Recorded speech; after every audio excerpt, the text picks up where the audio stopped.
El sistema inmunitario también dice que una de las principales funciones del sistema inmunológico es proteger al organismo humano contra los microorganismos, ¿verdad?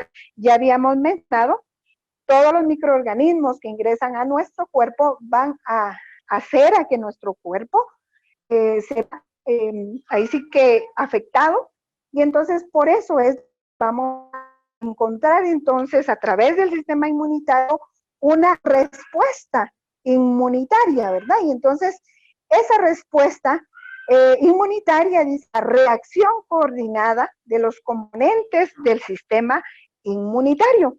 Y entonces en coordinación entonces va a crear ese agente que ha ingresado a nuestro organismo, va a hacer a que nosotros podamos tener entonces una respuesta, ¿verdad? Y entonces por eso, ¿qué pasaría si nuestro sistema no funcionara automáticamente?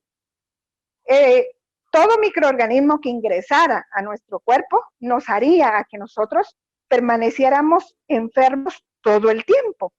Nosotros estamos en constante contacto con todo tipo de microorganismo, y entonces, ¿qué hace este sistema? Hace a que nosotros podamos tener esa función que dice que nos defiende, ¿verdad? De estos microorganismos. Entonces, por eso es de que nosotros tenemos que tener claro que este sistema nos sirve de defensa, ¿verdad? Para poder ayudar en cada una de las funciones que tenemos. La siguiente, por favor.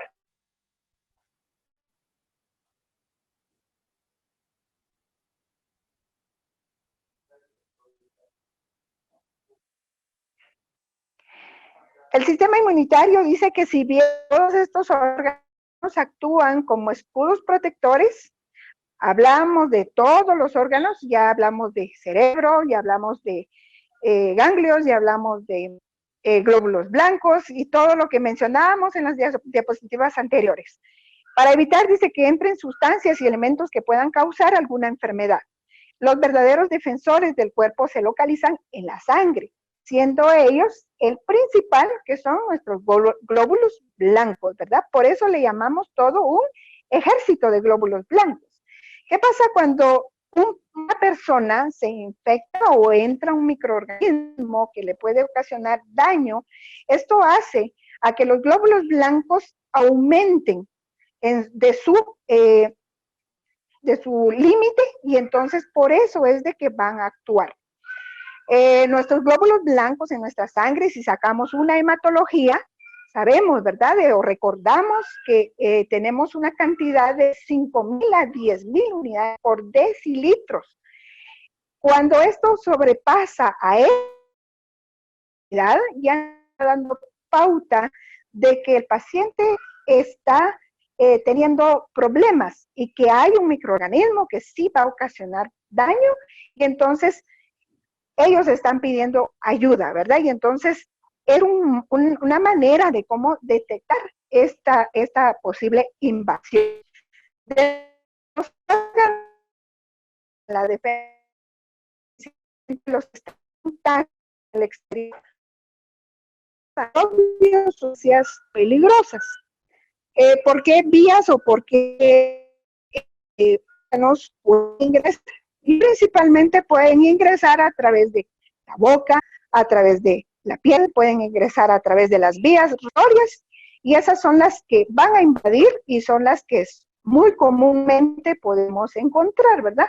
Por ejemplo, a veces hay en épocas en que hay muchos pacientes con diarreas, o hay muchos pacientes con neumonías, ¿verdad? O problemas respiratorios. Y entonces, esto por causa de que, porque ingresó un microorganismo y está afectando a estos sistemas específicamente, ¿verdad? Eso es un ejemplo que podemos dar. La siguiente, por favor.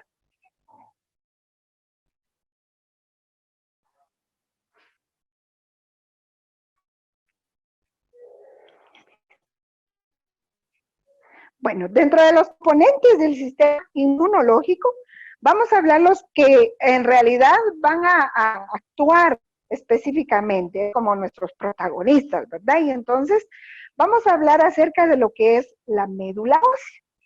Y bueno, yo quiero que ustedes recuerden de que la médula ósea la vamos a encontrar principalmente dentro del interior de lo que es el hueso, ¿verdad? Y principalmente lo que es el hueso fémur. Entonces, es importante que nosotros encontremos que dentro de la médula ósea dice que los leucocitos son los principales participantes para poder ayudar en esta inmunidad.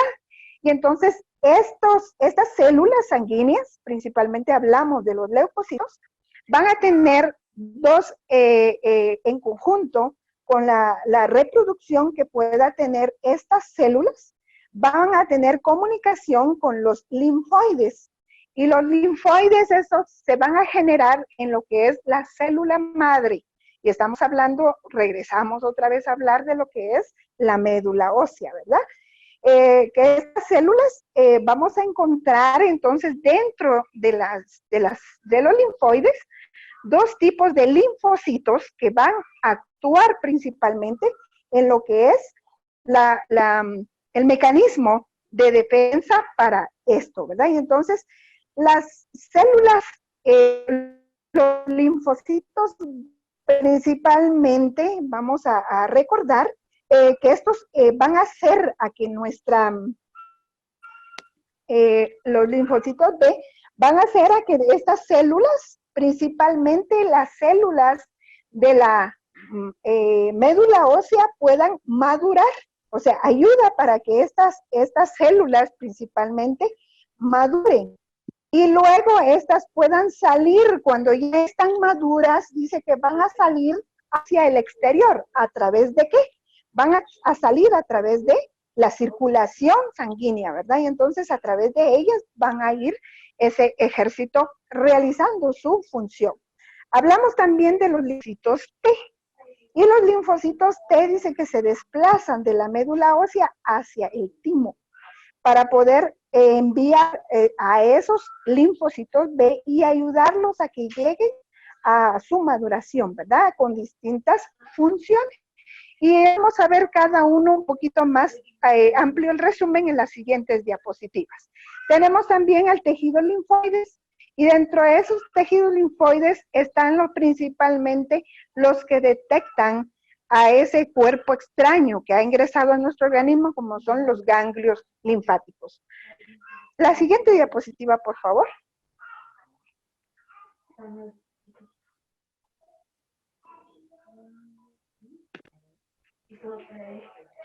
Dentro de lo que es la médula ósea, hablamos principalmente, vamos a volver a hacer un breve resumen ahí de lo que es la célula, los linfocitos B. Y estas dice que también son conocidas como células B, que tienen como función principal producir anticuerpos, también llamados inmunoglobulinas o gamma globulinas.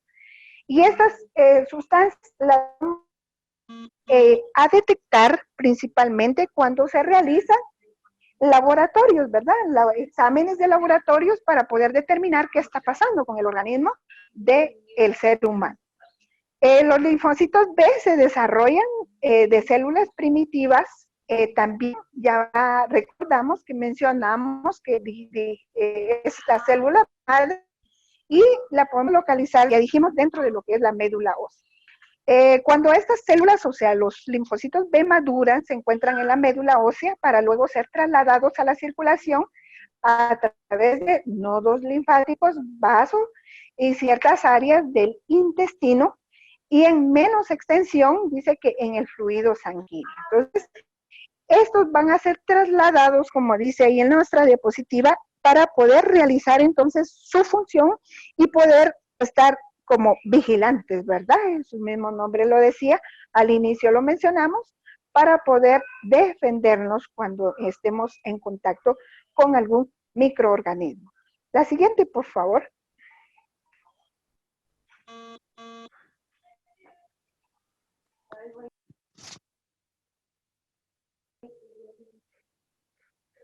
En los linfocitos T,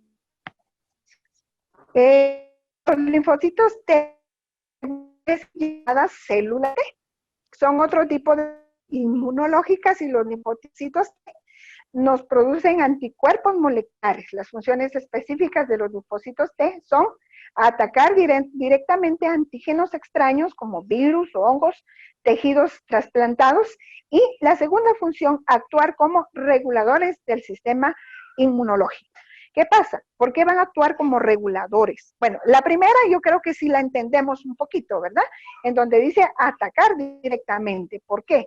Un virus ingresa a nuestro organismo y va a atacar a ese virus, a ese hongo, a esa bacteria con la cual estamos en contacto. La segunda, ¿qué pasa? En la segunda función, principalmente, ayuda a controlar. ¿Qué pasa si nuestro sistema inmunológico aumentara exageradamente sus células? También destruye a nuestro propio organismo, aunque no haya estado en contacto con algún agente, ¿verdad? Y entonces por eso puede también perjudicarnos. Entonces, estas células, principalmente de los linfocitos, van a servir como regulador y para que ellos puedan tener como un control en relación a lo que se está produciendo para poder defendernos, ¿verdad? Y no atacarnos también de la misma manera que lo puede hacer un microorganismo. La siguiente, por favor. Si van teniendo alguna duda, jóvenes, hagan algunas anotaciones y después creo que vamos a tener un tiempecito para poder aclarar alguna duda que ustedes tengan.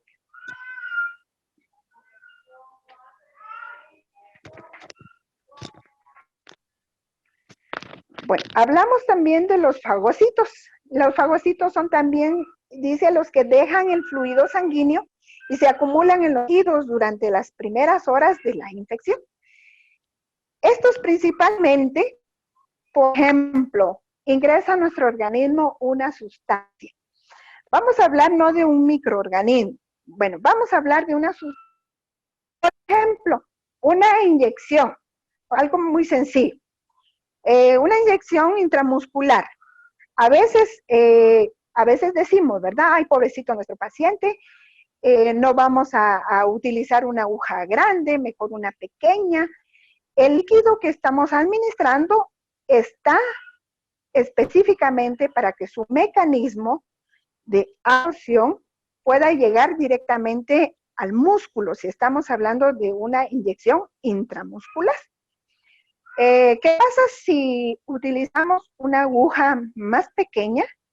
Vamos a dejar depositado ese líquido dentro del tejido celular, o sea, grasa, ¿verdad? Y entonces, ¿qué pasa? Ese líquido o ese medicamento específicamente ya no llegó hacia el interior del músculo, porque su mismo nombre lo dice, intramuscular. Entonces, ¿qué pasa? Ese líquido nunca va a ser absorbido, nunca va a ser su mismo, y entonces, ¿qué va a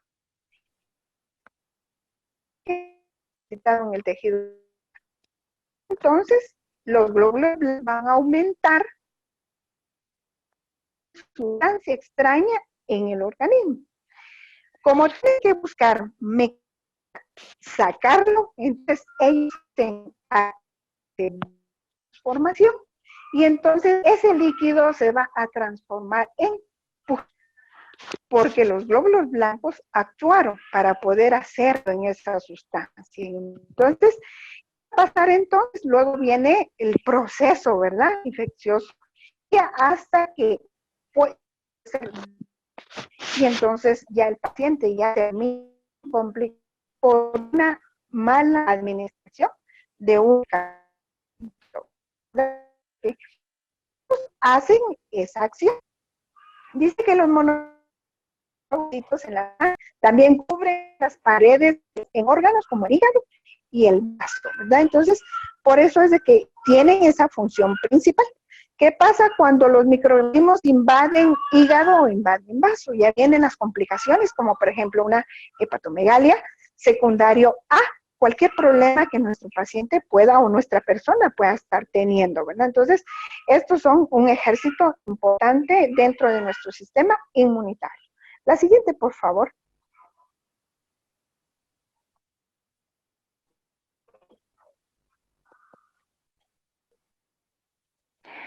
También tenemos tenemos el tejido linfoide. Y el tejido linfoide también es un tejido que se forma, dice, a través de como una pulpa roja y una pulpa blanca, que va a tener la función de un filtro. Este tejido linfoide dice que va a actuar para capturar microorganismos que pasan a través de la sangre. Por eso su mismo nombre lo dice, ¿verdad? Va a tener una función similar a un filtro.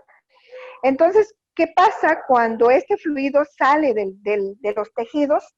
Estos lo van a detectar y van a convertir o a transformar no solo su forma, sino su tamaño, y los van a convertir en macrófagos para que ya puedan entonces ser detectados, ¿verdad? Y poder actuar entonces en relación a la función. ¿En dónde va a ser esta función principal? Y la función principalmente se va a dar en lo que son los ganglios linfáticos. En las diapositivas anteriores lo menciona, ¿verdad? En el tejido linfoide, principalmente van a actuar lo que son los ganglios linfáticos.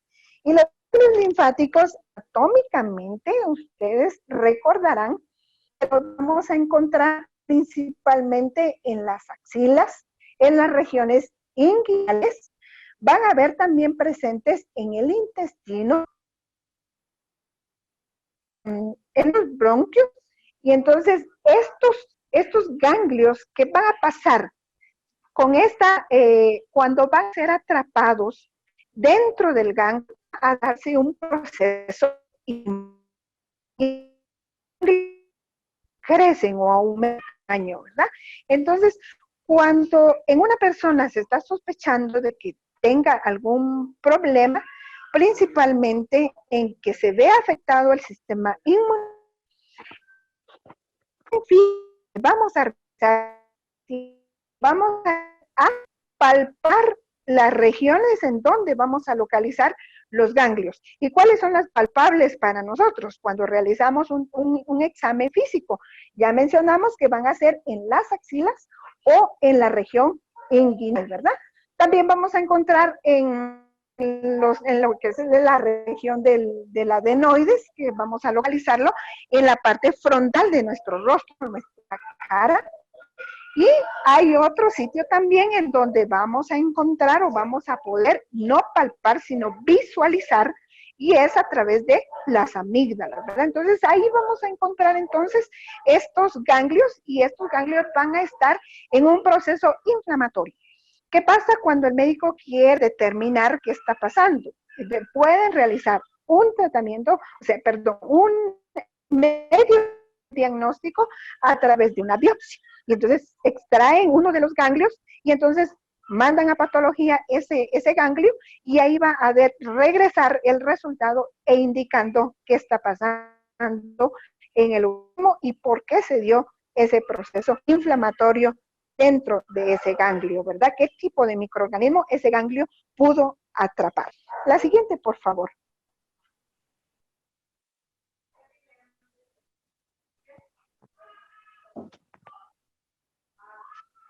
Bueno, vamos a recordar entonces que el sistema inmunológico, ya dijimos, tiene dos funciones principales.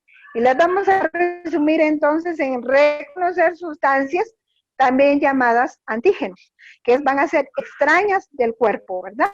Y la segunda es reaccionar contra ellas. Ya explicamos un poquito esto, espero que sí se les haya quedado un poquito más claro. La siguiente, por favor.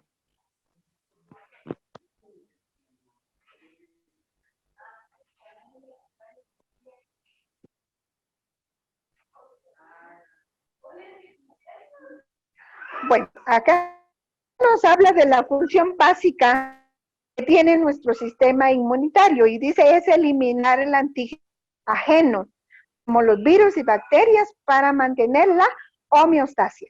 Y cuando hablamos de la homeostasia, estamos hablando de la capacidad que tiene nuestro organismo para mantenerse estable. O sea, es decir, que sus funciones sigan o cursen dentro de lo posible.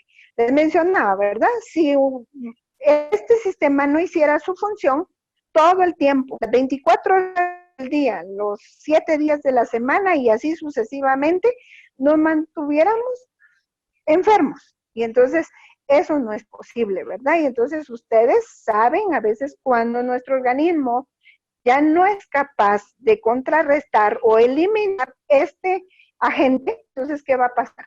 Empieza la sintomatología y entonces ahí determinamos que el paciente está con temas, ¿verdad? Físico. Y entonces esa es la función principal. La siguiente, por favor.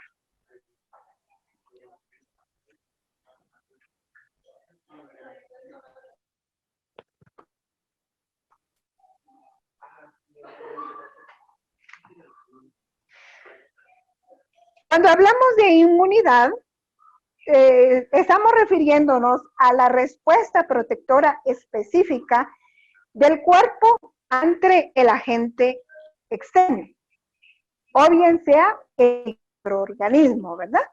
Nuestro sistema inmunitario tiene que hacer su función o tiene que hacerse valer para poder detener la defensa con todo lo que venga a querer causarnos daño, ¿verdad? O a querer que nuestro cuerpo presente una reacción. Y entonces se va a dar a través de dos formas.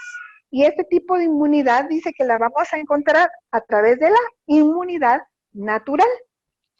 Los monocitos, los macrófagos, las células dendríticas, los citolíticos, basófilos, los eosinofilos y los granulocitos son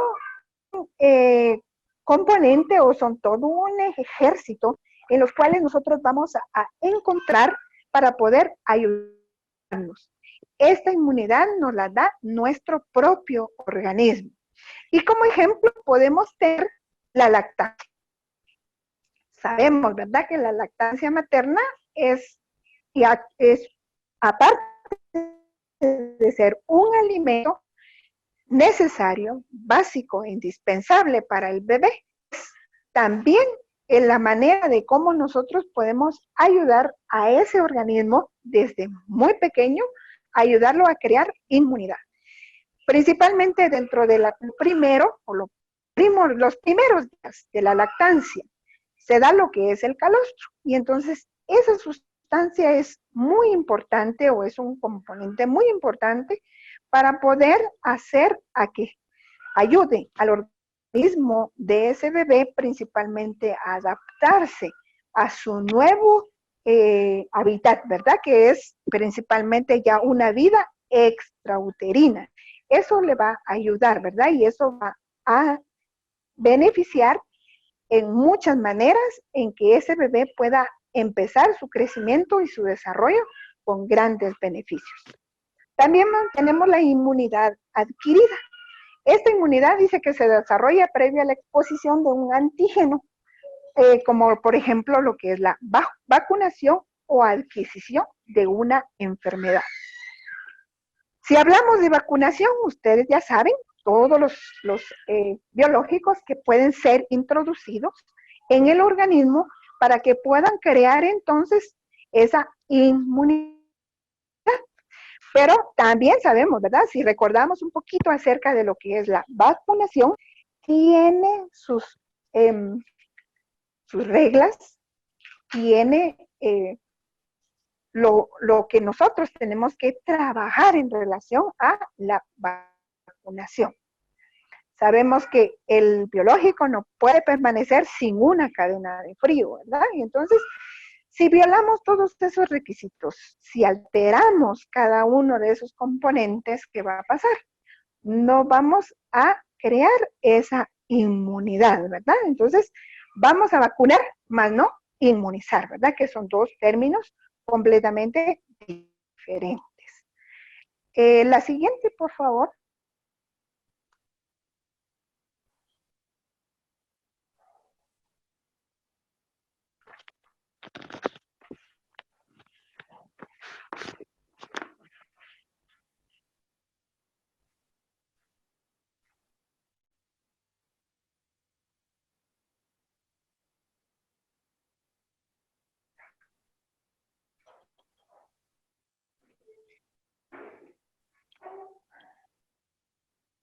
Bueno, vamos vamos a hacer entonces un pequeño resumen así, rapidito, de cómo actúa entonces nuestro sistema inmunológico.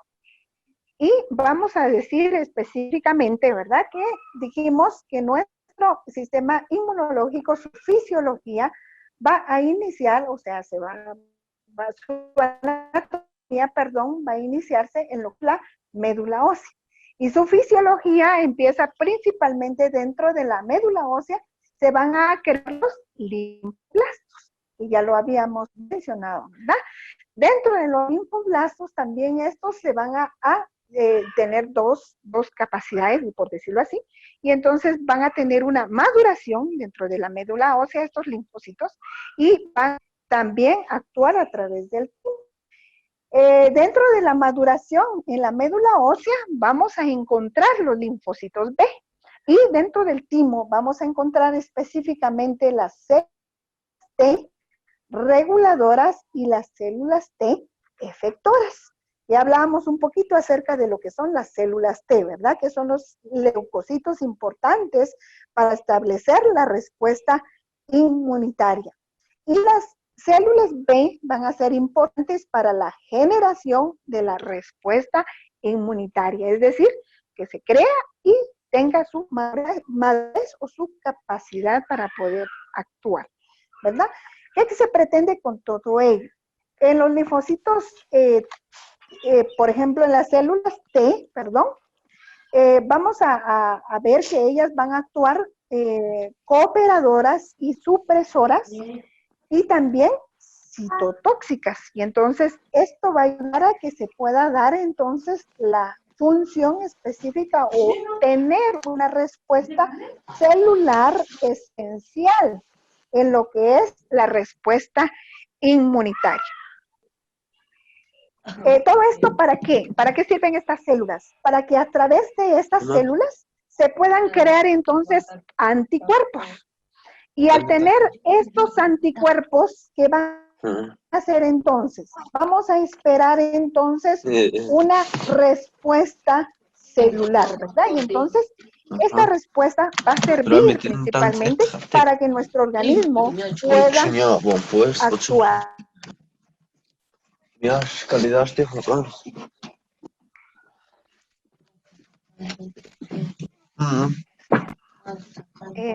¿Podré continuar? ¿Alguien tiene ahí conectado su audio, jóvenes, por favor? Eu não havia esses tipos de medicamentos, há que escolher los conozco.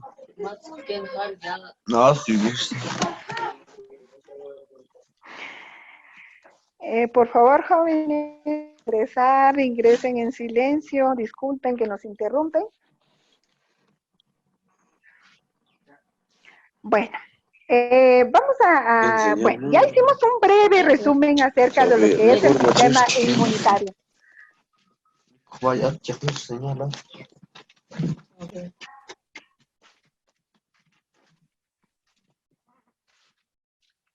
Bueno, no sé si podré continuar.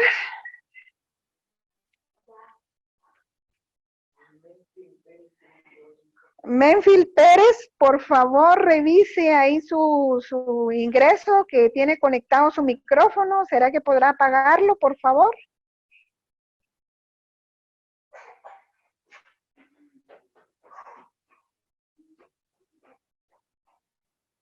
Bueno, vamos a intentar seguir.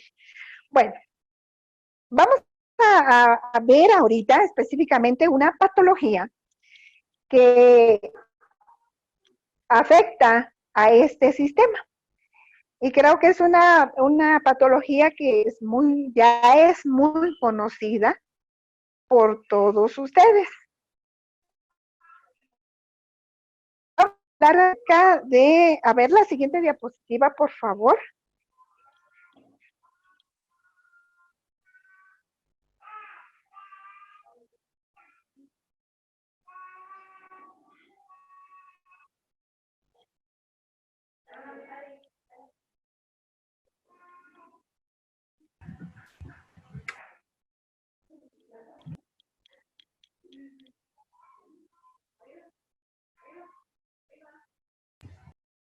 Bueno, vamos a hablar acerca de lo que es el VIH-Sida. VIH, ¿qué entendemos por VIH? Las siglas significan virus de inmunodeficiencia humana. Y entonces, cuando hablamos específicamente de esta enfermedad, es un proceso en el cual principalmente es un virus, ¿verdad? Que va a ingresar al organismo del ser humano y crear un problema en el sistema principalmente inmunitario. El VIH, sus primeros casos o la aparición de este virus fue en el año de 1984. Y entonces ahí fue donde empezó a aparecer este virus, ¿verdad? Y entonces permitió entonces una infección o un inicio de un problema en el sistema inmunitario. Y vamos a ir entendiendo conforme las diapositivas el por qué puede afectar a este sistema, ¿verdad? Entonces, desde que se identificó este virus, que ya estamos hablando de un tiempo atrás, se ha hecho, dice, notable el progreso en la mejoría de la calidad. ¿Por qué? El ser humano se ve afectado por este virus, pero con tratamiento, con el especial cuidado, con algunos factores que hay que tener mucho cuidado también, que vamos a mencionarlos adelantito, el paciente puede tener una calidad de vida y puede durar muchos años. Entonces va a depender, ¿verdad? A veces hablamos del VIH y solo nos dicen VIH y como que nos alteramos o nos asustamos. Y sí, este es un virus que puede dar serios problemas o puede atacar exclusivamente al sistema inmunitario. Y con los años, si no se trata, el paciente puede tener complicaciones. Entonces, es por eso que nosotros tenemos que tener, ¿verdad? Darle continuidad a ese progreso que va a ir dando este virus ya estando dentro del organismo. La siguiente, por favor. Dice que, perdón, ya la tenemos en pantalla. El VIH dice que es diferente a la mayoría de los virus porque ataca el sistema inmunitario. ¿Por qué? Porque va a atacar el sistema inmunitario. Hablamos de las células T, las células B, esas tienen en su interior un ADN y un ARN. Entonces, ¿qué hace este virus? Es copiar ese ADN y ese ARN. Y entonces, por eso es de que puede hacerse pasar para que nuestro ejército o nuestras defensas no lo detecten y no lo puedan atacar, ¿verdad? Entonces, por eso es importante poder conocer cómo actúa este virus. El VIH se encuentra y destruye un tipo particular de glóbulos blancos, que hablamos, ¿verdad? Que son las células T o las células CD4. Y las células CD4 son específicamente la molécula que expresa o especifica las células T. Esta es una glucoproteína que contiene inmunoglobulina. Y entonces, al tener esa cantidad de células, y entonces por eso es de que se puede detectar entonces que el paciente sí está expuesto a lo que es el virus VIH, ¿verdad? Entonces, ya vamos a recordar un poquito más adelante, en donde vamos a mencionar que cuando se quiere diagnosticar a un paciente con VIH específicamente, en los medios de diagnósticos que se utiliza están las pruebas para poder determinar estos problemas. La siguiente, por favor.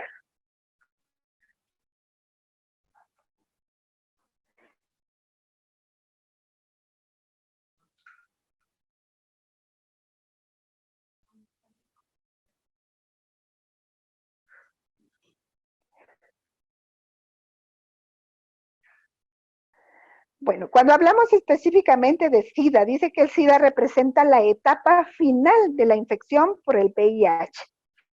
El virus del VIH puede permanecer, ya lo vamos a ver dentro de lo que es su fisiopatología, puede permanecer de 8 a 10 años en el organismo y puede presentarse en su primera fase, que es asintomática, es decir, que no va a presentar ningún síntoma. Posteriormente, este virus va a aparecer o se va a mediante el sintomatología, ya se va a comportar entonces como la enfermedad tal, y es denominado lo que es el SIDA. En las personas que tienen, dice el SIDA, el virus ha debilitado el sistema inmunitario a tal grado que al cuerpo se le dificulta combatir las infecciones. Y es aquí donde tenemos que tener entonces el cuidado con nuestro paciente, ¿verdad? Aislarlo. ¿Por qué? Porque nuestro paciente va a estar muy susceptible a cualquier microorganismo que va a estar en contacto. Y aquí vienen entonces lo que se puede dar las infecciones o se puede dar lo que son las enfermedades oportunistas o también denominada infecciones oportunistas, ¿verdad? Que dentro de ellas podemos mencionar lo que es el citomegalovirus, herpes, también tenemos el sarcoma de Kaposi y algunas otras más que lo mencionaremos más adelante. Y entonces por eso es importante, ¿verdad? El conocer cómo va actuando este virus. Es la siguiente, por favor.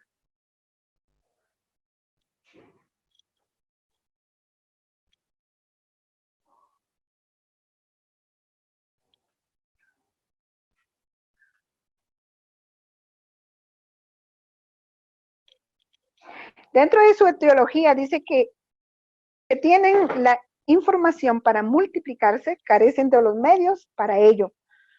Por tal deben hacerlo en el interior de las células. Pertenece a la familia de los lentivirus.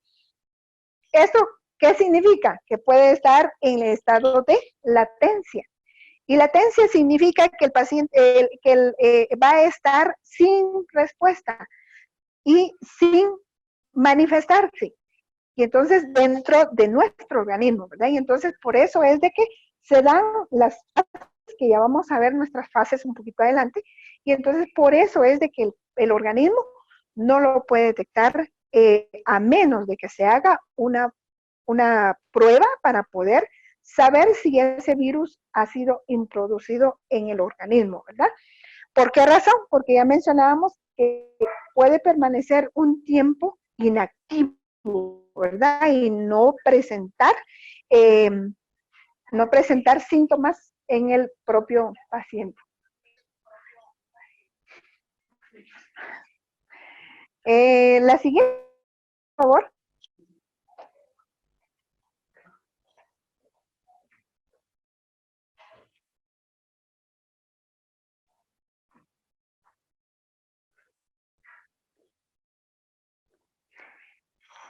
Bueno, también dice que para su transmisión, este virus puede realizarse de 5 maneras, ¿verdad? O 5 vías. La podemos adquirir o se puede transmitir, ¿verdad? De manera sexual o hablando sexogenital, ¿verdad? Por el contacto principalmente de las secreciones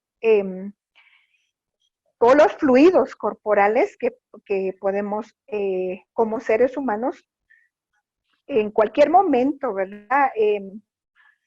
Extraer, entonces, o depositar. Utilización también de jeringas infectadas.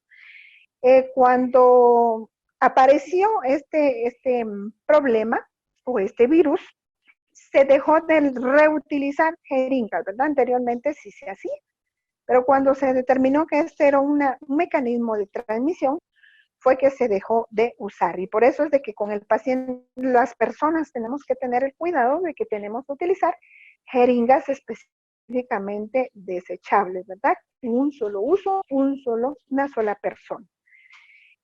También dice que puede ser a través de transfusión sanguínea. Siempre hay un riesgo. Hablando en lo que son la transfusión, hay un riesgo. ¿Por qué razón? Porque siempre va a haber un periodo de ventana. Y entonces ese periodo de ventana es un tiempo específicamente de 6 meses. Y entonces, ese tiempo, pruebas, pero posteriormente positivas, ¿verdad? Entonces, por eso es de que en la transfusión puede haber ese riesgo. Pero más sin embargo, en el laboratorio nacional se realizan todas las pruebas específicamente, no solo para VIH, sino todas las serológicas, y estas tienen que estar específicamente negativas, ¿verdad? Puede a contacto con este virus. Puede ser también transplacentaria, es decir, que este virus, como roba el ADN y el ARN de la célula, la placenta no lo puede detectar como un microorganismo que puede causar daño, ¿verdad? Y entonces traspasa lo que es la barrera placentaria y puede darse a través de la línea de la transmisión de madre a hijo. Y en poca cantidad o poco porcentaje, perdón, puede adquirirse o puede transmitirse a través de lo que es la lactancia. Por eso, por ejemplo, una madre que acaba de tener a su bebé no puede dar lactancia materna, ¿verdad? Porque puede en un porcentaje transmitir este virus a través de la lactancia. La siguiente, por favor.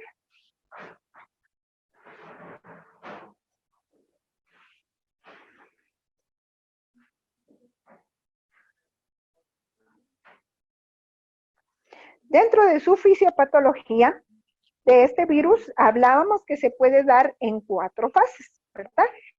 Y estamos hablando específicamente de la fase 1, que es la infección por el VIH no clasificada como SIDA, porque específicamente solo el virus es el que está y permanece inactivo. Y entonces por eso es de que nosotros tenemos que dar mucho plan educacional para que la persona pueda protegerse y crear, evitar contaminarse, ¿verdad? Porque ya hablamos a través de sus mecanismos de trabajo, fluidos corporales, líquidos líquido amniótico, leche materna, bueno, y todo lo que hablábamos anteriormente. Este virus puede permanecer, decíamos, asintomática y puede permanecer inactivo durante 8 a 10 años. Entonces, luego ya darse como... En la fase 2 incluye cuando ya el paciente ya empieza, o la persona ya empieza a manifestar lesiones mucocutáneas, que pueden ser menores o infecciones recurrentes del tracto respiratorio superior. Cuando una persona se infecta, por ejemplo, hablando de las vías respiratorias, es común que vamos a tener problemas respiratorios, ¿verdad? Pero cuando ya es recurrente, es decir, que el paciente termina un proceso y luego inicia con otro proceso dentro de lo que es las vías respiratorias, hay que evaluar muy bien a esta persona, ¿verdad? Para poder determinar si no dentro de su organismo ya está este virus. Dentro de lo que es la fase 3, incluye, dice, inexplicablemente diarreas crónicas, que durante más de un mes puede permanecer el paciente con diarrea, ¿verdad? Graves infecciones bacterianas y hasta incluso problemas en relación a tuberculosis pulmonar. Entonces, hay que estar en constante vigilancia en relación a lo que es este virus, ¿verdad? Y cómo va actuando para poder ir determinando y ver en qué momento o en qué fase está y en qué tanto está avanzando el problema en nuestro paciente. En la fase 4 dice que incluye ya problemas ya más serios, como ya lo que es la toxoplasmosis del cerebro, la candidiasis de esófago, tráquea, bronquios, pulmones, puede aparecer procesos de neumonía y hasta lo que es el sarcoma de Kaposi. El sarcoma de Kaposi es un tipo de cáncer específicamente de la piel. Estas enfermedades entonces dice que ya son indicadores de que el paciente tiene ya no el virus, sino ya está en la fase 4 y estamos hablando específicamente de lo que es el SIDA, ¿verdad? Entonces eso puede ocurrir. Por favor.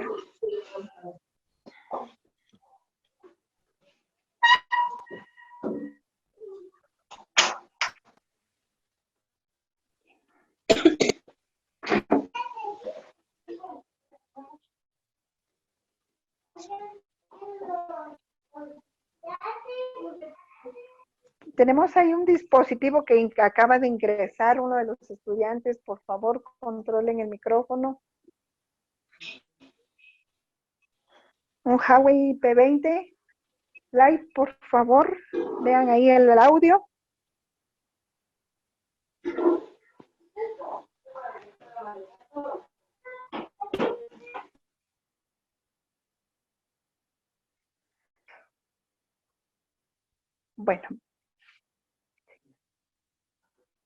Bueno, vamos a seguir, a ver si no nos vuelven a interrumpir. Dentro de los medios de diagnósticos, para poder determinar entonces la presencia de este virus, tenemos lo que son los métodos directos, que hay una técnica más reciente llamada PCR. Y la PCR no es más que la proteína C reactiva. Es un tipo de proteína que vamos a encontrar entonces en el organismo, y al tener esta con mayor de 500 unidades, por milímetro cúbico en la sangre, puede determinar que es el paciente tiene problemas, ¿verdad? Y entonces hay que determinar. Lo que no hace esta es decir qué es lo que está pasando, ¿verdad? Solo detecta exactamente lo que es el virus en la sangre o cualquier tipo de virus. No podemos hablar solamente del VIH, ¿verdad? Pero ahorita encaja en nuestro tema. También tenemos lo que son los métodos indirectos, que detectan los anticuerpos producidos por el organismo como reacción a la presencia del virus, y no el propio virus, ni sus componentes, como lo es principalmente las dos pruebas que tenemos, es lo que es la prueba de ELISA y la prueba de Westerflot, ¿verdad? Que estas son las que específicamente nos pueden ya diagnosticar. Cuando un paciente, por ejemplo, va a tener una cirugía, es un requisito que le hagan una prueba de VIH. Pero en estas pruebas se hace un medio de diagnóstico que es una prueba rápida. No estamos hablando de prueba de ELISA ni estamos hablando de Westerflot. Entonces, al paciente le realizan esta prueba, ¿verdad? Y entonces puede salir positivo o negativo. Cuando esta prueba rápida sale positiva, hay que realizarle la prueba de ELISA para poder confirmar específicamente que el paciente tiene este virus. La siguiente, por favor.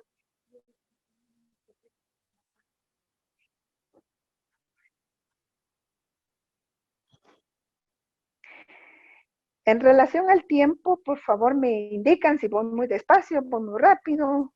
Vamos a llegar más o menos como a la diapositiva 40, por ahí creo que llegamos. No vamos a terminar toda la presentación, pero vamos por la mitad. Me indican, por favor, si voy muy acordado en el tiempo o ya me extendí demasiado. Dentro de los signos y síntomas del VIH, los síntomas menores, dice que pueden presentarse durante los primeros 10 años, son el aumento persistente del volumen de los ganglios en muchos sitios del cuerpo. Ya lo mencionábamos anteriormente, no voy a entrar en detalles.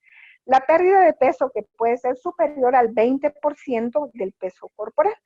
Por eso es importante, ¿verdad? Preguntarle a nuestro paciente cuánto pesaba anteriormente a que él empezó a enfermarse. Entonces, ahí vamos a hacer comparaciones si hay pérdida de peso.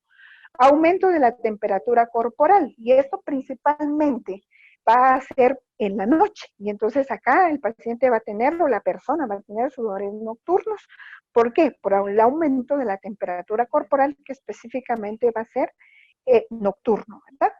Los herpes, que es la presencia, ¿verdad?, de lesiones cutáneas, específicamente en los labios o en región bucal. Estamos hablando de la región bucal. Puede haber diarrea persistente y abundante. Cuando hablamos de una diarrea persistente, estamos hablando de un proceso que puede ya permanecer por un tiempo muy largo y puede tener el paciente, a veces nos puede referir que ya tiene un mes de venir con diarrea, ¿verdad? Y entonces, la diarrea está presente, entonces es problema o es un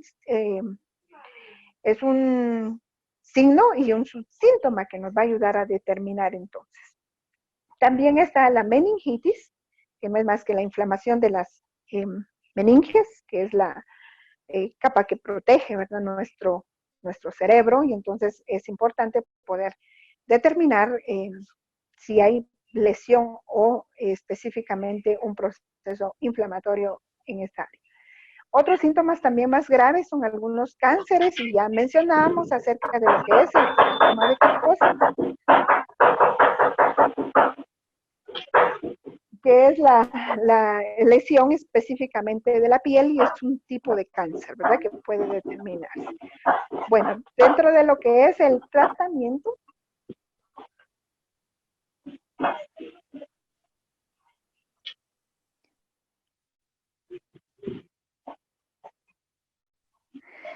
acaba de ingresar otro joven ahí, por favor, joven o señorita del dispositivo Galaxy A10, por favor, controle su micrófono, disculpe. Bueno, dentro de lo que es el tratamiento, también dice que tenemos los inhibidores de la transcriptasa inversa análogos de los nucleósidos, los ITIN. Estos dice que son la clase más antigua de fármacos antirretrovirales. Si el VIH es un virus, por lo mismo va a contrarrestar o tal vez no eliminar el virus, pero va a controlar para que este ADN no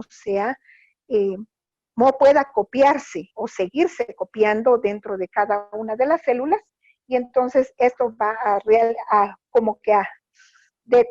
en cierta manera que ya no permita la aceleración de este virus, ¿verdad? Entonces, por eso es importante. Ay, disculpen, creo que no pedí que me cambiaran diapositiva.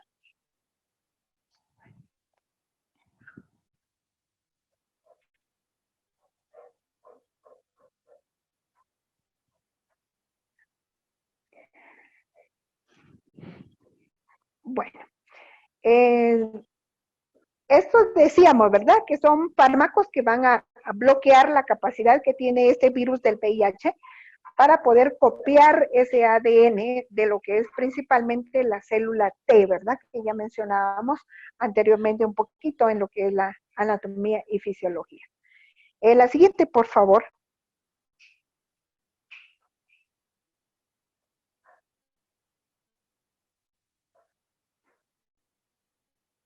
También tenemos los inhibidores de la transcriptasa inversa no análogos de los nucleósidos, y estos son los ITIN también, que estos bloquean, dice, la misma proteína que los ITIN, solo que en su composición química es diferente.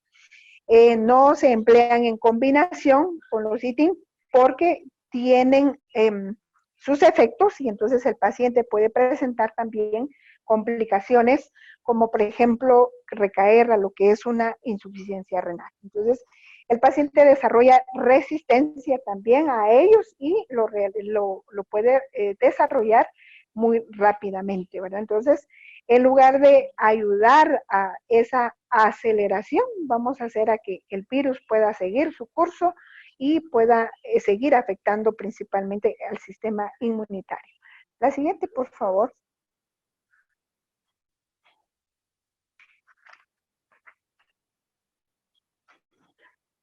Tenemos lo que son también los inhibidores de la proteasa, y estos específicamente son fármacos que van a actuar específicamente en lo que es la enzima que el virus necesita para poder robar ese ADN. Y entonces por eso es de que necesita controlarse, ¿verdad? Y este tipo de tratamiento puede hacer a que esto controle ese virus y así de esa manera ya no pueda seguir multiplicándose. Y entonces como tal es importante. Este grupo también de los inhibidores de la proteasa dice que son muy potentes y se toleran relativamente bien. Como les decía, jóvenes, en el tratamiento no está específicamente un solo tratamiento, ¿verdad? Esto con el tiempo van encontrando mejores tratamientos y mejores posibilidades para que tengan menos efectos secundarios en los pacientes y evitar las complicaciones que pueden tener a través del tratamiento. Entonces, por eso es de que va en constante evolución. También tenemos dentro del tratamiento los inhibidores de la fusión y estos inhibidores son los que hacen a que esto pueda controlarse y pueda hacerse ya más, de manera más acelerada, ¿verdad? Esto dice que se utiliza a través de inyecciones. Este es un medicamento, su presentación ya cambia, ya no es en presentación por vía oral, sino es en inyección que puede ser administrada a través de la vía subcutánea. La siguiente, por favor.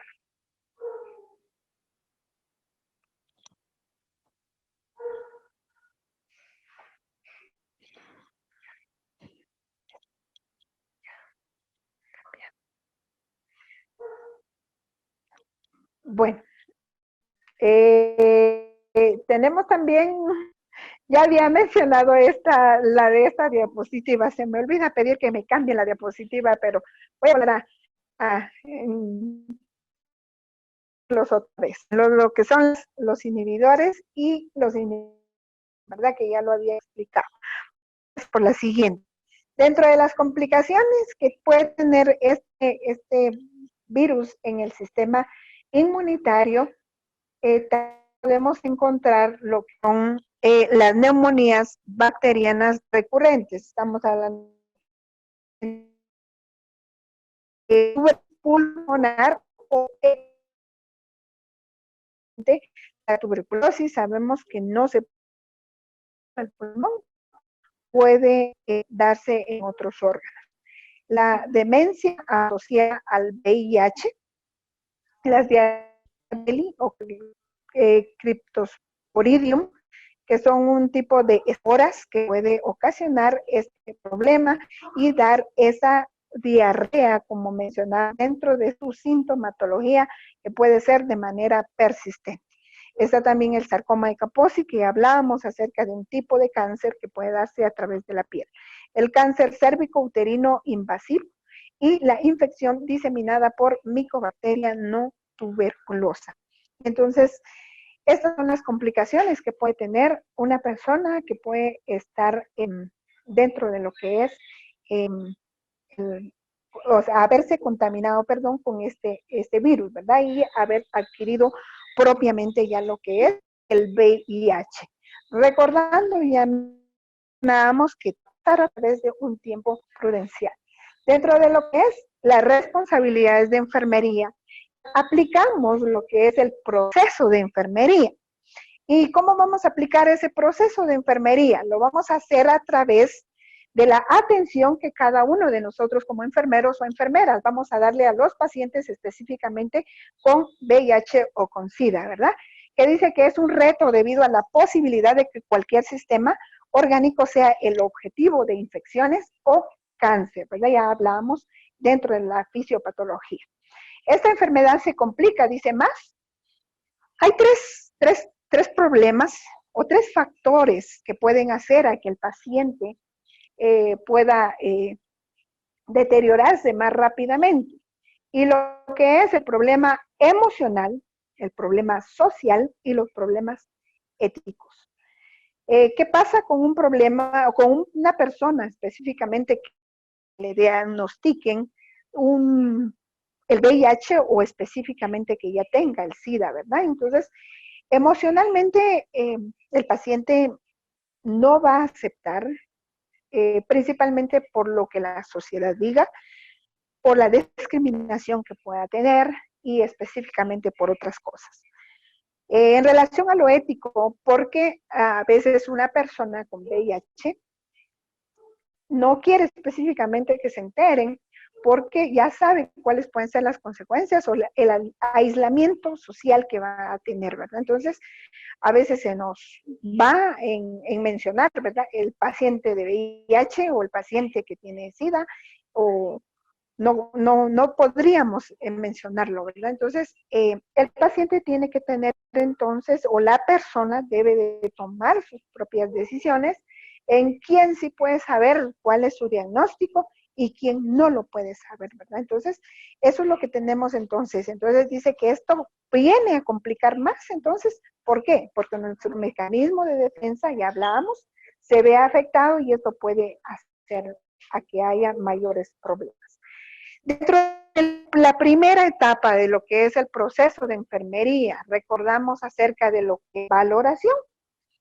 Y cuando queremos aplicar entonces el proceso de enfermería a un paciente, una persona que tenga el VIH o el SIDA específicamente, vamos a referirnos entonces a poder trabajar específicamente ciertos aspectos. Y entonces, por favor, la siguiente diapositiva.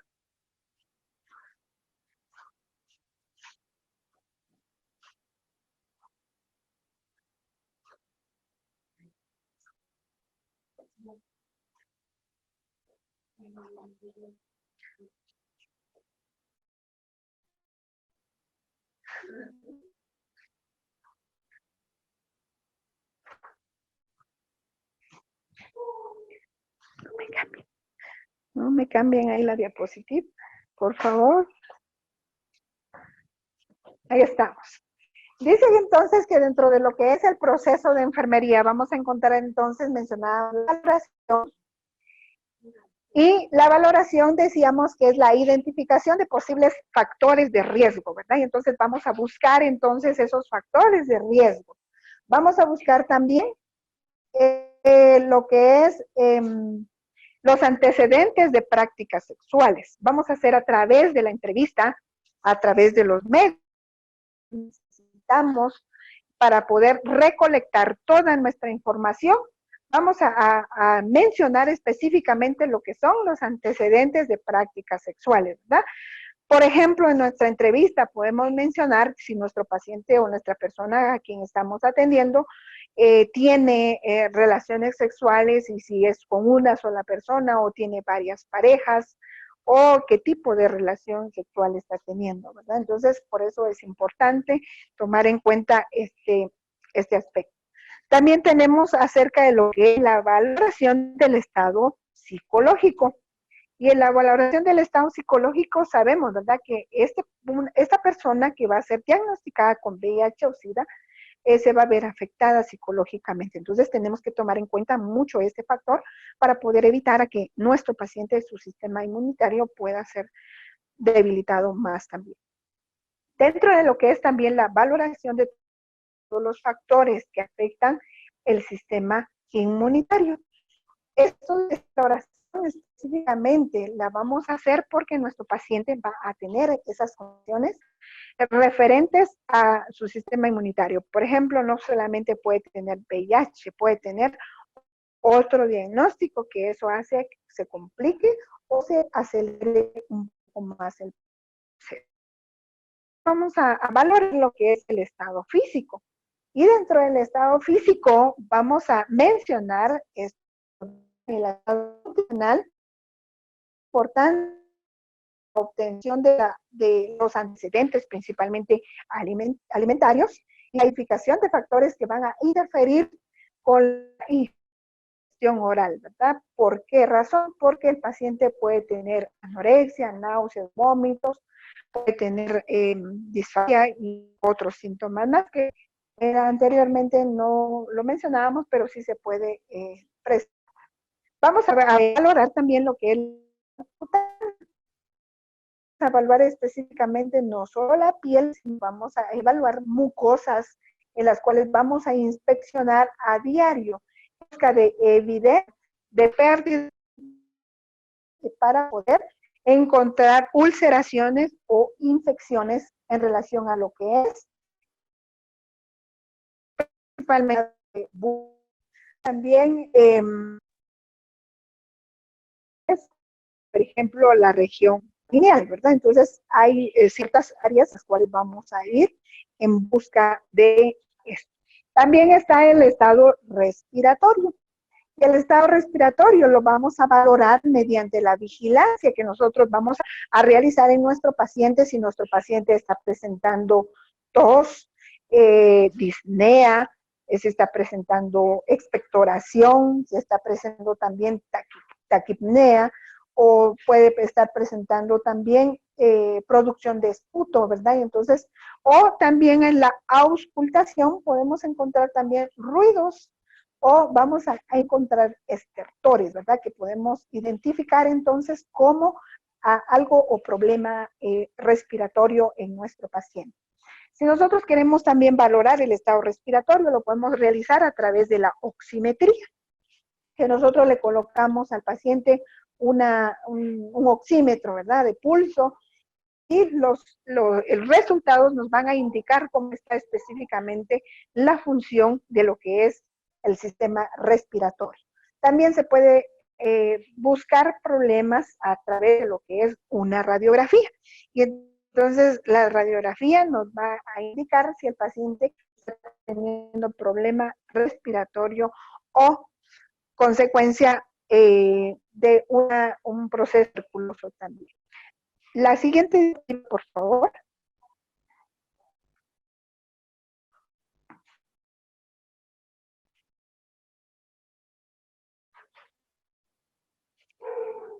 En la siguiente diapositiva nos habla acerca de lo que es el estado de nuestro paciente. Y entonces,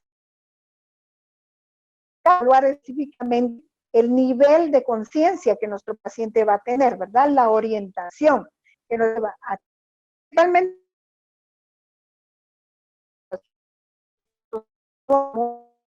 haciéndole directamente cómo se llama, estamos, qué fecha estamos. Entonces, relacionar, mirar si hay realmente. Es muy importante evaluar en nuestro paciente para poder tener de referencia y saber si nuestro paciente tiene unos casos, por ejemplo, o problemas en relación a crecimientos y hormigueos en extremidades. Entonces, eso es importante. Y el sistema, el estado neurológico también vamos a buscar en relación en lo que es la. Ahora, ¿cómo vamos a poder evaluar esto? Vamos a pedirle a nuestro paciente que marche, que camine o que se pare, que se vuelva a sentar. Y entonces eso nos va a determinar si el paciente está teniendo problemas en relación a la marcha o puede tener algún problema de. Y también problema en actividad convulsiva, ¿verdad? Entonces puede haber también un deterioro neurológico. El siguiente aspecto que evaluamos o que evaluamos en el proceso de enfermería es el equilibrio de líquidos y electrolitos. También es importante el estado, evaluar en qué situación está nuestro paciente.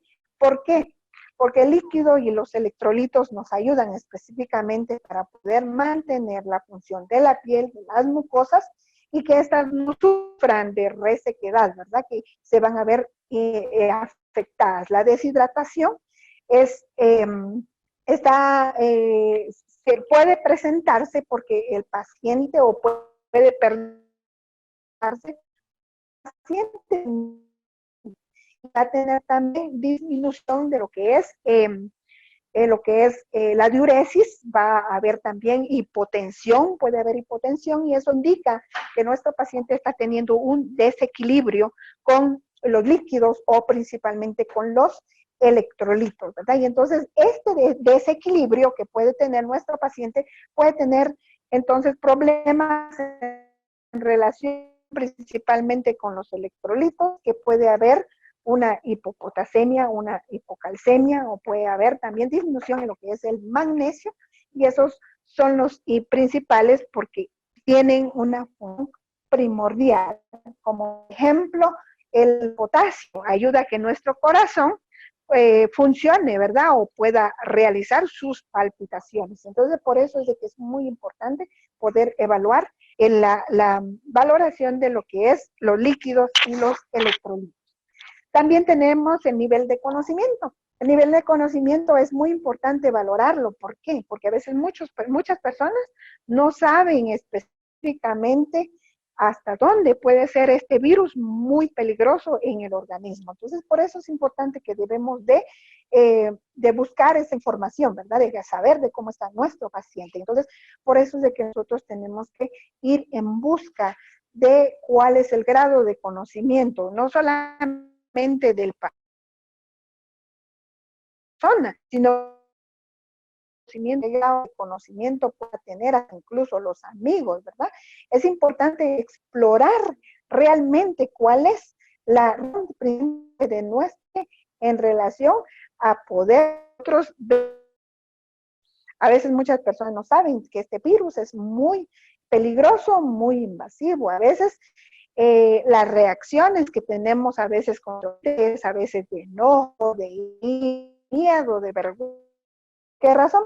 Se sienten aislados, ¿verdad? Principalmente, ya lo mencionábamos anteriormente, que son importante poder nosotros ver esto.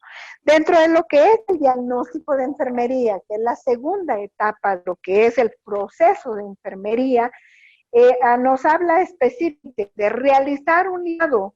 Media vez nosotros ya tenemos nuestra valoración, nosotros sabemos que ya podemos realizar, ¿verdad? Ya sabemos que dentro de la valoración tenemos herramientas que nos van a poder ayudar para poder recolectar toda la información, poder hacer un análisis en relación a esa información, ¿verdad?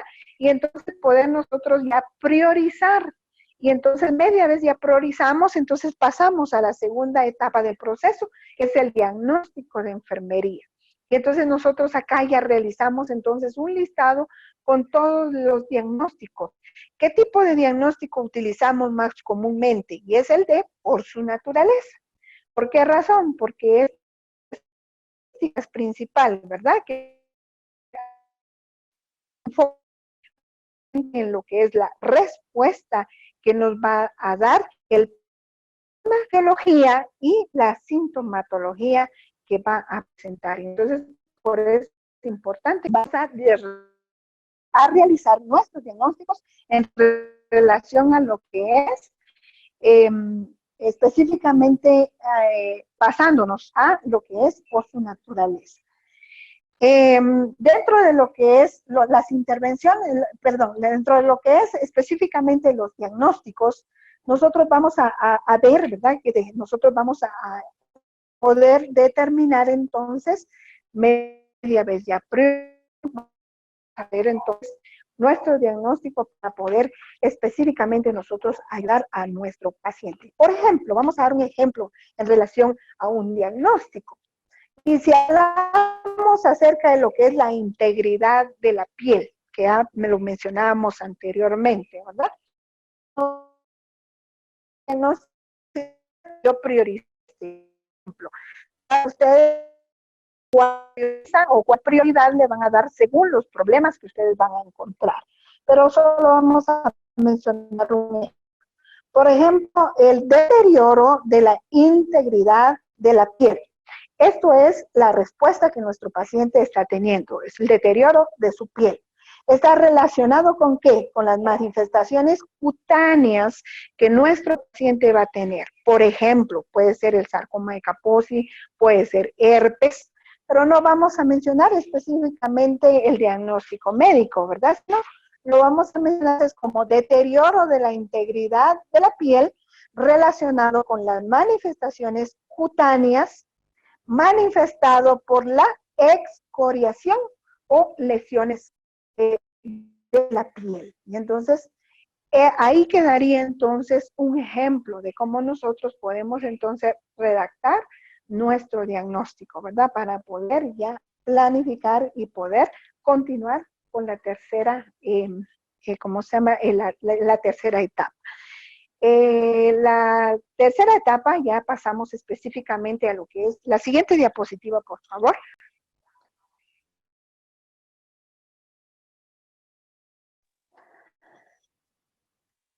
Bueno, dentro de la siguiente diapositiva tenemos lo que es la planeación y la ejecución. ¿Qué vamos a planear? Vamos a planear nuestros objetivos. Y nuestros objetivos van a ir enfocados específicamente para el paciente, que nosotros vamos a incluir un logro y una preservación, por ejemplo, de la integridad de la piel. Hablamos en nuestro diagnóstico, ¿verdad?, en relación a lo que era el deterioro de la integridad de la piel relacionado con las manifestaciones cutáneas, relacionado con el proceso infeccioso cutáneo manifestado por excoriación. Esto estamos hablando acerca de la piel, ¿verdad? Entonces, dentro de nuestros objetivos, nosotros tenemos que específicamente buscar qué nosotros queremos trabajar y qué nosotros queremos principalmente lograr con nuestro paciente, ¿verdad? Y entonces, por ejemplo, nuestro objetivo en relación a nuestro diagnóstico que nosotros realizamos, incluye que nosotros podamos entonces determinar, por ejemplo, el lograr la preservación de la integridad de la piel, ¿verdad? Y entonces, ¿cómo? Ahí ya van entonces nuestras acciones, que ya van intervenciones a mencionarlas posteriormente. También está la reanudación de patrones intestinales. Hablábamos que puede presentar diarrea a nuestro paciente, ¿verdad? La ausencia de infección. Esto es otro objetivo que nosotros podemos trazarnos también según nuestros diagnósticos. Vuelvo a repetir. También la mejoría de la tolerancia a la actividad, la optimización de los procesos del pensamiento, la mejoría de la liberación de las vías respiratorias, ¿verdad? Cada una de ellas va, por ejemplo, en relación a este último que acabo de mencionar, este por ejemplo, un objetivo que no muchas veces nos trazamos. ¿Por qué razón? Porque a veces es lo que menos valoramos. El paciente a veces no tiene problema respiratorio, pero ya dijimos que cuando el paciente ya presenta su etapa final, que es propiamente el SIDA, podemos caer a este problema, ¿verdad? La siguiente diapositiva, por favor. Dentro de lo que es la siguiente diapositiva, también menciona que nuestros objetivos deben de ir enfocados en lo que es también aumento de la comunidad. No mencionamos en relación, ¿verdad?, a tener cómodo a nuestro paciente. A veces lo aislamos y a veces desde la puerta de un aislamiento llegamos y le damos la atención a nuestro paciente, y eso no es brindarle esa comodidad, ¿verdad? Entonces, por eso es importante que enfoquemos ese. Disculpe. También tenemos lo que es el progreso del estado. El progreso del estado nutricional, que también es el incremento de la sociedad, es importante darle la información a nuestro paciente en relación a su. Sí, disculpe. También es importante. El aumento del conocimiento en relación a la prevención de la enfermedad. A veces no hablamos de la prevención, ¿verdad? A veces solo enfocamos en relación a nuestro paciente, pero ya mencionábamos que nuestros objetivos deben de ir enfocados a lo que es la familia y hasta incluso amigos o cualquier otra persona cercana a nuestro paciente. Los cuidados personales, eso es muy importante, porque el deterioro que puede ir teniendo este proceso. Y también la ausencia de complicaciones, que ya hablábamos anteriormente en nuestro tema general, cuáles son las complicaciones que pueden tener nuestro paciente. Dentro de las intervenciones de enfermería que menciona la siguiente diapositiva, por favor, nos menciona acerca de la promoción de la integridad de la piel, el fomento de los hábitos intestinales. La prevención de la infección, la optimización de la tolerancia a la actividad, la conservación de los procesos del pensamiento, la mejoría de la liberación de las vías respiratorias. Si nos damos cuenta, cada una de las intervenciones viene acoplado a cada uno de nuestros objetivos. Entonces, si usted se va a trazar como objetivo mantener la integridad de la piel, usted como intervención de enfermería tiene que hacer esa promoción para poder hacer a que esa piel se mantenga íntegra. Por ejemplo, el paciente tiene que hidratarse bien, el paciente tiene que consumir abundantes líquidos, tiene que utilizar alguna crema para poder que la piel se deshidrate o se reseque, ¿verdad? Entonces, son acciones que vamos a ir realizando entonces en relación a lo que es la intervención. Entonces, por eso es importante. La siguiente, por favor, que ya casi que terminamos.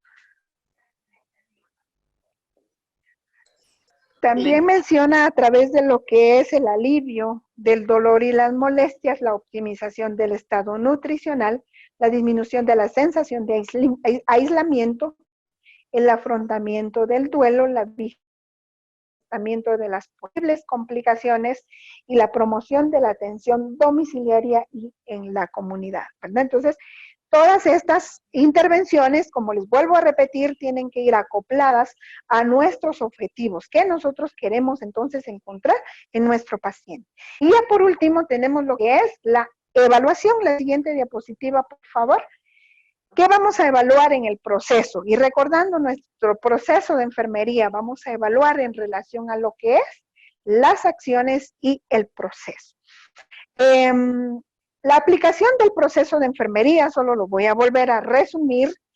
Nosotros no cambiamos ningún aspecto, nada de lo que tiene el proceso. Solo únicamente tenemos que acoplarlo a que el proceso se vamos a adaptar al paciente según su patología. Y ahorita estábamos viendo a qué vamos a acoplar el proceso de enfermería, lo vamos a acoplar a lo que es el paciente con VIH, ¿verdad? Bueno, hasta acá lo dejamos. No sé si hay alguna duda, jóvenes. Señor Glendy, buenas tardes. Disculpe, yo creo que vamos a dejar las preguntas para otra clase porque el tiempo, ahorita ya se va, el licenciado Estuardo me llamó y ya se va a cortar la comunicación. Entonces vamos a programar otra clase para dejar las preguntas. Perfecto, licenciada, muchas gracias. Y disculpen, tal vez mucho tiempo. Les por favor, las dudas que tengan señor para Glendy, poder darles la información o la retroalimentación. señor Glendy, Ingeniero, dígame. para poder responder, ya modificamos ahí el tiempo para poder aclararle las inquietudes a los jóvenes.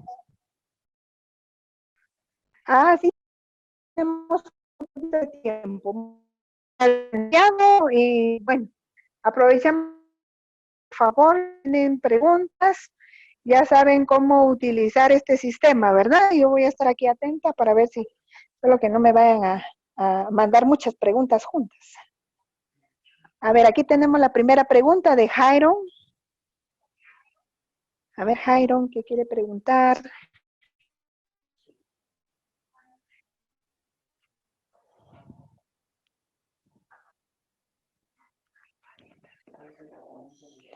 ¿Cuál es el tratamiento de los pacientes con VIH? Muy bien, hablábamos acerca de los antirretrovirales, ¿verdad?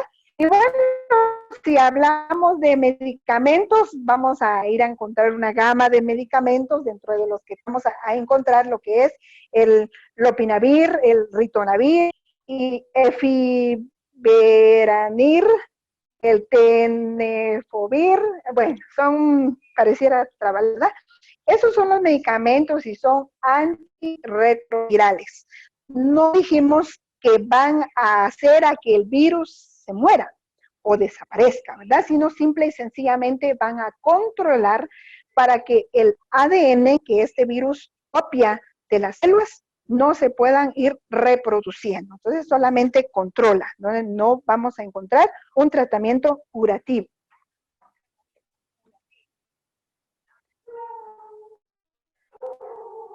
Muy bien.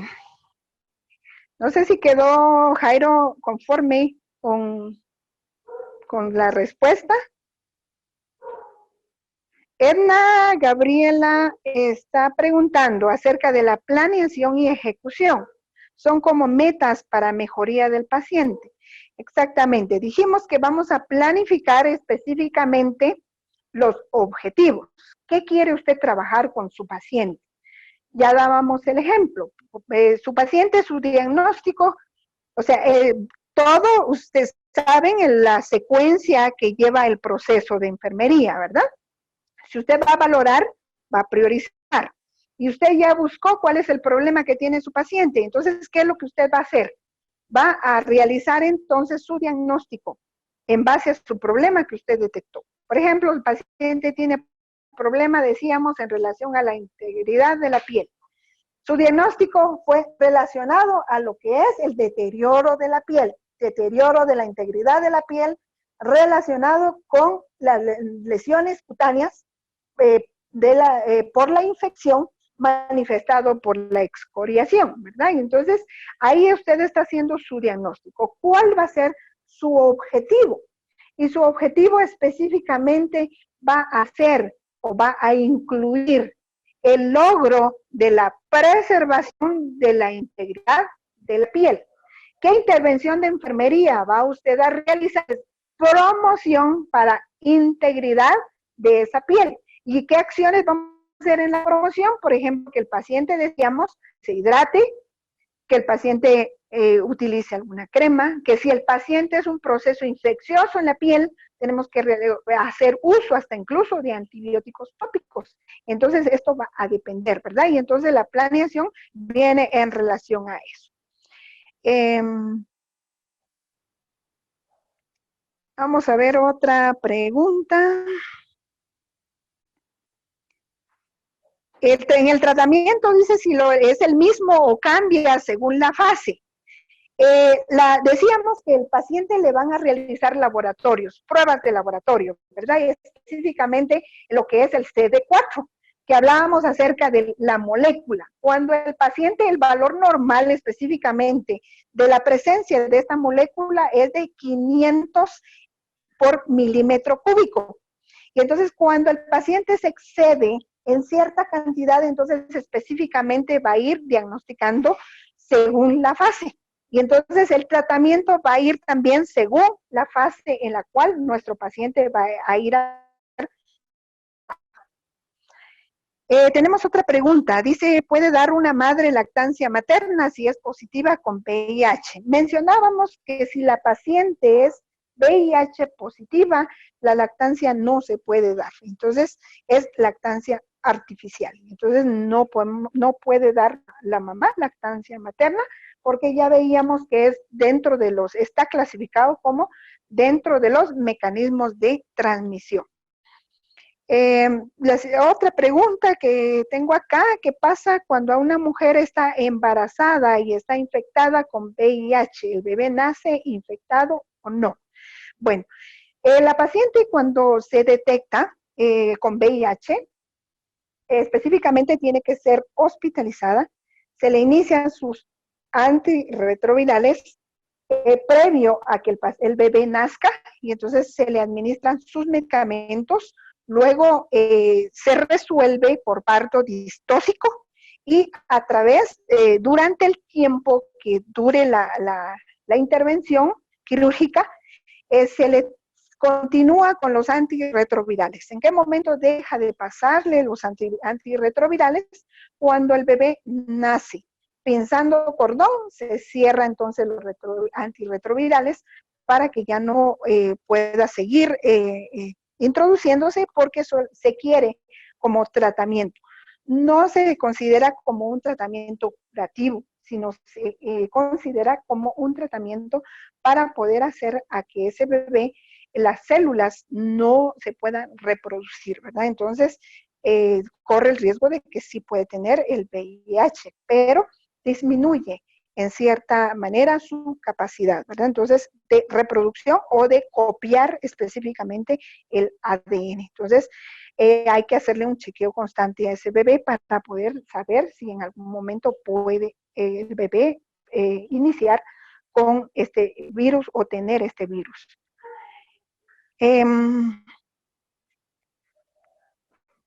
Tenemos otra pregunta, vamos a ver. Dice que si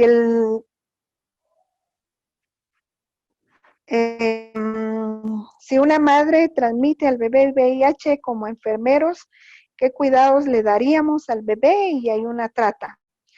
Específicamente, los cuidados que nosotros tenemos que darle específicamente a ese bebé, ¿verdad? Si se diagnosticara ya como VIH, específicamente el pediatra tiene que darle su tratamiento médico. Y nosotros inmediatamente, por ejemplo, una de las acciones que nosotros realizamos como enfermeros es de que el bebé naciendo y nosotros tenemos que bañar a ese bebé. Es una de los cuidados que nosotros tenemos que tener, ¿verdad? No solamente con VIH, también podríamos mencionar con hepatitis. Son los bebés que necesitan un baño inmediatamente por los fluidos, ¿verdad? Que están en contacto y en cualquier momento pueden ser introducidos al organismo. Entonces, eso disminuye. No estamos diciendo que esa es la manera de cómo evitar, pero disminuye el riesgo de que ese bebé pueda tener entonces lo que es la adquisición de este virus.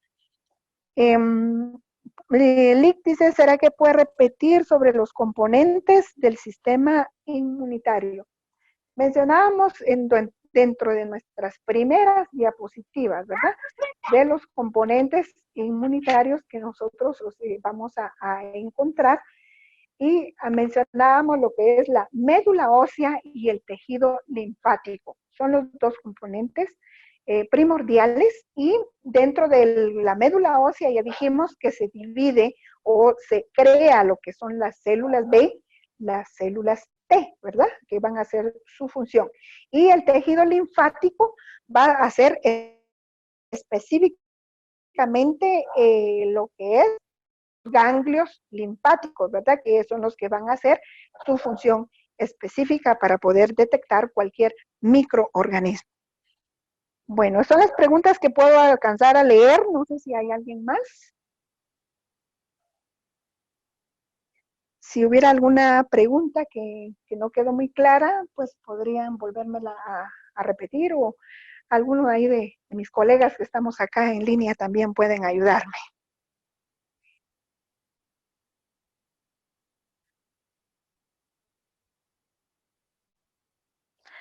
Bueno, aquí hay una pregunta, dice si el paciente tiene SIDA y la carga viral baja y CD4 sube, ¿puede volver a ser VIH? Esto se da un proceso, no podemos retroceder. El paciente tiene en fase 1, 2 y 3 el VIH y la fase 4 específicamente es el SIDA, ¿verdad? Que estamos hablando de la fase final. Y entonces no puede ir en retroversión, sino va en proceso, ¿verdad? Entonces, las cargas de CD4 específicamente la puede controlar el tratamiento que se le da al paciente. Y entonces, esto hace a que específicamente no pueda seguir rápidamente su curso. El paciente, dijimos que podía en la fase 1 tardar de 8 a 10 años, pero el paciente puede prolongar ese tiempo. Y entonces los retrovirales lo que va a hacer es de que el paciente le damos la mayor garantía de que va a vivir con el virus, pero va a vivir, puede lograr a vivir 30, 35 años o qué sé yo, según cómo ese virus ya no siga reproduciéndose, ¿verdad? Entonces de eso va a depender. Bueno, aquí dice, sí, por favor, no tan difícil el examen. Bueno, esperamos que no venga tan difícil el examen. Bueno, no sé, licenciada Sonia, no sé si tenga alguna intervención. No, solamente hay otra pregunta ahí donde dice, sí, por favor, disculpe, ¿podría explicarme qué es el antivirus? Bueno, el antivirus yo les dije que era la función que hace el virus ya estando dentro del organismo, ¿verdad? Se inicia un proceso y entonces, ¿por qué se llama lentivirus? Porque viene de una fase latente. ¿Qué significa latencia? Significa que no está activo, o sea, está presente, pero está inactivo. Y por eso relacionémoslo con la fisiopatología y decíamos que en la fase 1 es asintomático, no va a presentar síntomas, pero el paciente sí tiene ese virus dentro de su organismo, ¿verdad? Y por eso es de que nosotros dentro de las prevenciones, nosotros mencionamos que tenemos que tener cuidado en relación con manejo de fluidos. Yo puedo observar a un paciente sano, completamente sano, pero más sin embargo dentro de su organismo puede tener el VIH. Entonces, siempre lo hemos dicho, ¿verdad? Hasta que se demuestre lo contrario, tengamos el especial cuidado. Y dentro de este tema, en las siguientes diapositivas, habla de lo que es las medidas de bioseguridad, ¿verdad? Porque con todo tipo de pacientes y específicamente que tratemos de fluidos, tenemos que tener el especial cuidado de realizar bien nuestras medidas de bioseguridad.